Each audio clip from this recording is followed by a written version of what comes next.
good. Pretty good, pretty good. It's been a while. Just maybe an update over the last couple weeks of following the scrimmage last week. Yeah. Well, it's great to be out there today. Yesterday it was brutal hot. You know, it was the hottest day in 15 years. So guys actually managed the heat well. Tomorrow, big scrimmage, last one before we have, a game in 2 weeks. So excited to see the growth in the team from last Thursday to this Thursday scrimmage. But it's been a fun camp. Today was a big red zone day. Tomorrow we'll get in there and move the ball. You see consistent play out of some players, and the biggest thing we're looking for is just the individual improvement on a daily basis. Trying to get the little things, each day with different guys, and so overall it's been good. You guys scrimmaged last week. Is there anything in particular you're hoping to improve from that scrimmage into this one? It'd take 5 hours to explain all that. Every guy on the field has areas to get better. We played in a downpour last Thursday, so that was. Hopefully, we'll at least have a day without rain where we can try to run normal plays. But yeah, I want to see if we can throw and catch in the stadium. We weren't really throwing the ball a ton in the rain that day. I want to see guys finish blocks, and biggest area is just fewer mistakes, and mental errors and things that you would expect, in your first scrimmage. And so it's the growth. Kind of people talk about growth between the first game and the second game. I'm expecting to see similar growth between the two scrimmages. Continued competition for the specialists too. You're going to see those guys kick in the stadium. Is there an area that has maybe impressed you that stands out a little bit more? Our defensive line play has. I knew three older guys coming back, Savion, CJ, and Davin. But just the legs and the freshness that we have in there right now, being able to play multiple guys, Brandon Cleveland, Noah Potter, Red, Hibbler, Isaiah Shirley. There's a good rotation in there, and there's a lot of production. So it's been an area we've been really excited about. I think, the linebacking core, there was a lot of eyes on that with losing two starters, and it's been fun to see Jalen Scott and Devin Betty and Caden Fordham emerge and get opportunities in there. And one of the young linebackers, Camille Bonner, has had a good camp as well. Has either Braden or Colin solidified the kicking spot? Not yet. We'll probably have a real good feel after tomorrow. But they're all doing well. How do you feel about the overall depth? It depends on the day, Right now it's pretty good, but it's a day-to-day thing. There's good competitive depth on our roster.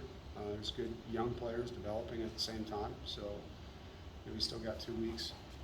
So hopefully we can kind of stay in the same place. Most of the things we're dealing with are very minor. Since we last talked to you, everything seemed to change with conferences. What has it been like from your perspective to watch what's happened around you? Yeah, one, I'm just trying to do the best I can where I'm at, and NC State's in a good place, and so love the fact that our conference has stayed, kind of what it is, and people haven't left. I know there's a lot of chatter and different things like that, but this time of year it's really hard as a coach to spend all your time thinking about things that are out of your control. So, from a naturalist standpoint, it's disappointing to see some traditional rivalries break up in college football. I don't like that. I think a lot of people probably feel the same way. You're losing hundreds of years of interstate rivalries in some cases, and I was a part of that when I was at Kansas, and Kansas-Missouri game stopped, and that was tough, as a native to that state, to see that no longer existed, and you're seeing it in other conferences as well. So, I don't think that's good for any sport, especially the one we're in. We spoke to Jalen Scott last week just about him, sticking it out here. He praised Coach Gibson just for sticking by him. What does it say about him? Yeah, I think in today's world, there's so many exits that guys can take, easy ways to avoid adversity and move on with your life. And in Jalen's case, he's grown up a ton here. We're so proud of the man he's becoming and what he's done. It's not easy sitting behind players, but for him, the personal growth, person he's became through all that adversity has really helped him. And so we're excited for him, and he's playing really well. You picked up some good commits over the last week. What's the significance of keeping some of these kids in state, considering NIL and the portal? Not sure what you mean by the last comment. Kids that are in NIL. Well, in terms of what they may be looking for off the field and opportunities like that. I have no idea what you mean by that. we're excited about recruiting. I can't comment on the guys, but things are good, and in-state has always been, you know, something that we try to do. We want our young men in the state of North Carolina to stay home.